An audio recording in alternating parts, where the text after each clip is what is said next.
Bonjour, chers élèves de seconde. Voici la troisième vidéo pour ce chapitre. Donc, il s'agit du grand 2, une France riche mais inégalitaire, avec les risques de fractures socio-économiques. Vous avez déjà fait l'étude de cas qui consistait à étudier comment lutter contre les fractures urbaines à Marseille et vous avez dû faire la carte mentale qui vous était demandée. Petit 2 donc, des inégalités de revenus à plusieurs échelles. La France fait partie des pays les plus riches du monde. Elle est au 7e rang mondial par son PIB. Je vous rappelle que le PIB, c'est la valeur de la production réalisée pendant une année sur l'ensemble des agents économiques à l'intérieur d'un État. Et donc 7e rang mondial pour la France par ce PIB au coude à coude avec le Royaume-Uni et l'Inde.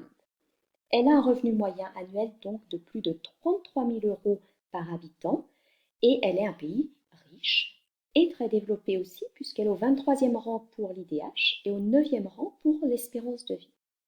Néanmoins, ce classement cache d'importantes disparités régionales, comme vous pouvez le voir sur cette carte, qui est une carte qui, à l'échelle des régions, mesure le PIB moyen par habitant en 2016 par un dégradé de couleur bleue. Certaines régions, on le voit bien, bénéficient de revenus élevés.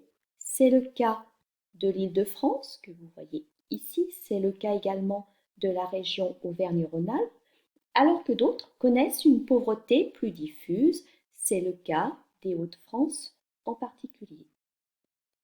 Si on compare la situation de la France avec ses pays voisins, les écarts de revenus entre régions sont plutôt limités si on accepte les DROM, puisqu'on le voit bien sur cette carte, les départements et régions d'outre-mer ont des PIB par habitant beaucoup moins importants que ceux de la métropole. Et en effet, Mayotte, par exemple, affiche le revenu médian le plus bas des régions de l'Union européenne. Mais les inégalités se mesurent aussi à d'autres échelles, et on le voit avec cette deuxième carte, qui, elle, n'est plus à l'échelle de la région, mais à une échelle beaucoup plus locale.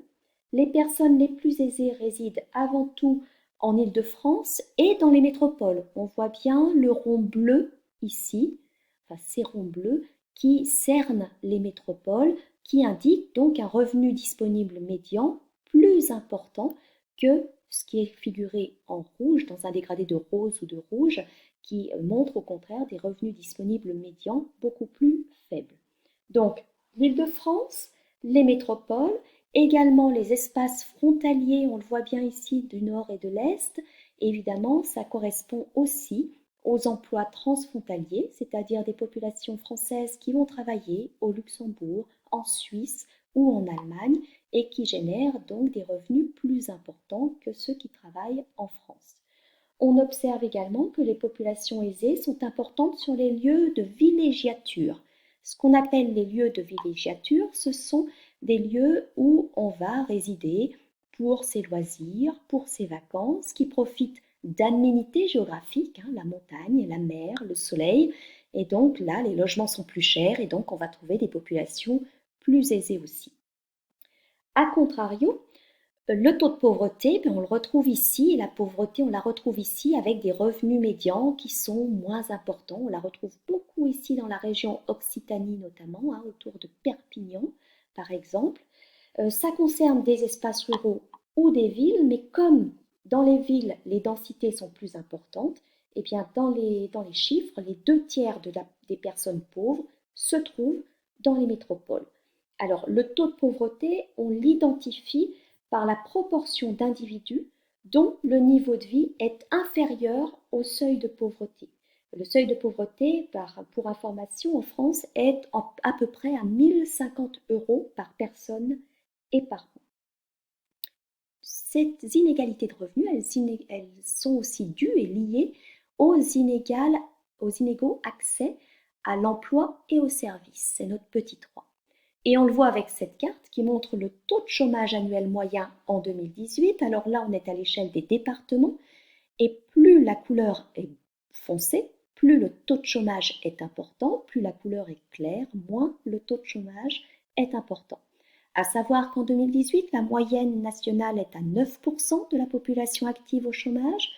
Donc tout ce qui est en bleu plus foncé, les deux dernières classes ici, montre un chômage qui est nettement au-dessus de la moyenne nationale.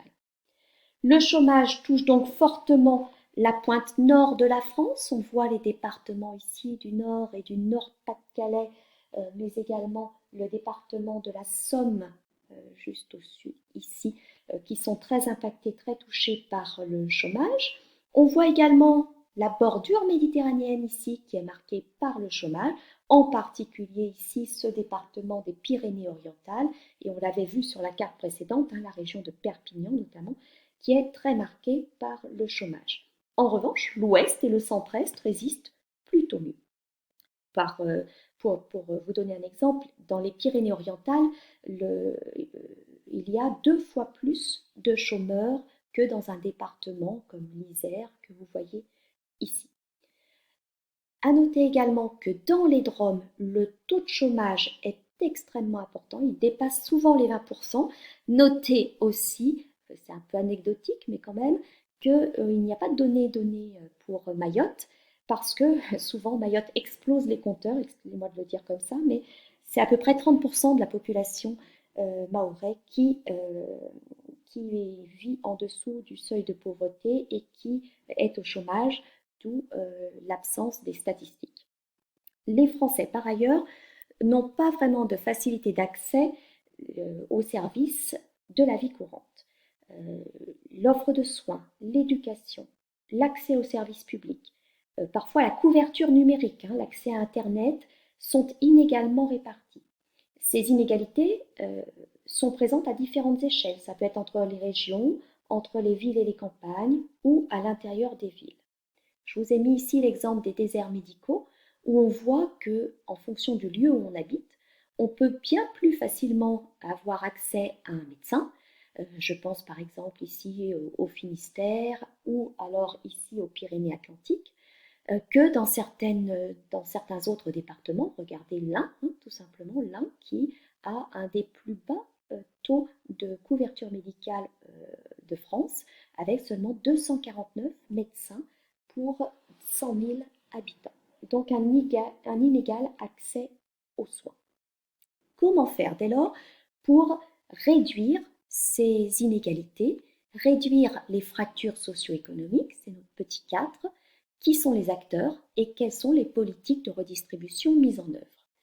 Politique de redistribution, il faut connaître la définition, vous l'avez dans votre manuel, c'est la politique de lutte contre les inégalités qui consiste à distribuer aux plus démunis, aux plus pauvres, des aides sociales financées par les impôts prélevés sur le reste de la société. Les plus riches financent les dispositifs mis en œuvre pour les plus pauvres. Les inégalités socio-économiques se sont accentuées et on le voit bien ici que la courbe des revenus moyens des 10% les plus pauvres, elle stagne alors que les revenus moyens mensuels des 10% les plus riches a tendance à augmenter, donc l'écart entre les deux va croissant. Tout cela a conduit dans les villes à ce qu'on appelle une fracturation spatiale, des espaces qui, bien que proches, fonctionnent sans lien entre eux parce qu'il y a des écarts sociaux entre les populations qui sont très importants. Un quartier pauvre, très pauvre, des quartiers très riches et aucun lien entre les deux parce qu'il n'y a pas de mixité sociale, donc des quartiers qui fonctionnent indépendamment les uns des autres et cela nuit à la cohésion de l'ensemble. Il y a donc, on le voit, d'importants écarts au sein même de certaines régions. On le voit bien ici en Île-de-France. Regardez, en Île-de-France, l'écart des revenus entre les 10% les plus modestes et les 10% les plus riches est supérieur à 7, ce qui est énorme, mais c'est aussi très important dans la région Auvergne-Rhône-Alpes, avec des écarts de revenus entre 4,5 et 5, ou alors en Occitanie, entre 6 et 7 là.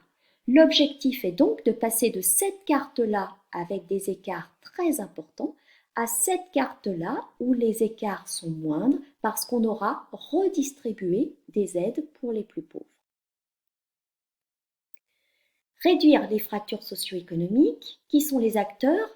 Les acteurs, c'est l'Union européenne qui, par l'intermédiaire du Fonds européen de développement régional, va participer au financement de projets, d'infrastructures pour permettre aux quartiers ou aux régions qui sont à l'écart du développement de favoriser leur insertion dans le reste du pays, dans la mondialisation, dans le développement. Ainsi, 15 milliards d'euros de transferts de l'Union européenne vers les régions françaises ont été faits entre 2014 et 2020. 27% de cette somme est attribuée directement aux départements et régions d'outre-mer. On l'a vu pourquoi, ce sont ces régions-là qui ont le plus de besoins dans ce domaine de réduction des fractures socio-économiques. Le reste des politiques est mené par l'État français, que ce soit par la sécurité sociale, les différentes allocations de la sécurité sociale, les dépenses de l'État, les dépenses du département, de la région, des intercommunalités, c'est-à-dire toute cette politique de décentralisation qui a été mise en œuvre pour qu'à l'échelle, aux différentes échelles, communales, départementales, régionales ou intercommunales, chacun agisse pour favoriser l'équité territoriale, que chaque territoire ait les mêmes chances, les mêmes possibilités, le même accès aux services que les autres. Comment faire? On va désenclaver, par exemple, construire des infrastructures pour mieux relier un territoire au reste du pays. On va faire en sorte d'attirer des activités, de subventionner des activités pour faire vivre du mieux possible son territoire. Dans les communes rurales, par exemple, on va essayer de dynamiser l'activité pour conserver les services publics, les commerces, les écoles, pour que le territoire vive et s'enrichisse. Dans les villes, il y a une politique spécifique qu'on appelle la politique de la ville qui définit des quartiers prioritaires. Ces quartiers prioritaires vont ensuite être financés par l'Agence nationale de rénovation urbaine qui va donner des moyens pour favoriser la mixité sociale, c'est-à-dire faire en sorte de rénover ces quartiers, de mieux les intégrer au reste de la ville, pour qu'il attire des populations de différents milieux socio-économiques et donc qu'ils puissent mieux fonctionner, qu'ils ne fonctionnent pas comme un ghetto de pauvres, mais qu'il attire des populations beaucoup plus diverses et donc qu'ils fonctionnent mieux. Il y a un exemple dans notre ville de quartier prioritaire, c'est le quartier de Belle-Roche. Et en effet, 114 millions d'euros ont été mis sur la table pour rénover le quartier. Et cela consiste par exemple à démolir cette barre que vous voyez ici à l'écran, photographiée en janvier 2019, qui est la barre des signes. Et si on regarde une année plus tard, en février 2020, eh bien, cette barre est en train d'être démolie par une pince de grignotage que vous voyez à l'écran ici. La barre est démolie de manière à refaire tout un projet, à refaire des logements. 350 logements privés sont prévus sur cet espace-là dans un cadre qui doit être beaucoup plus accueillant et beaucoup mieux intégré au reste de la ville. Voilà, j'en ai fini pour ce chapitre. Vous aurez donc à faire un quiz en ligne bientôt sur les chapitres 4, 5 et 6. Prenez bien le cours, révisez bien. Moi, je vous dis à bientôt et portez-vous bien.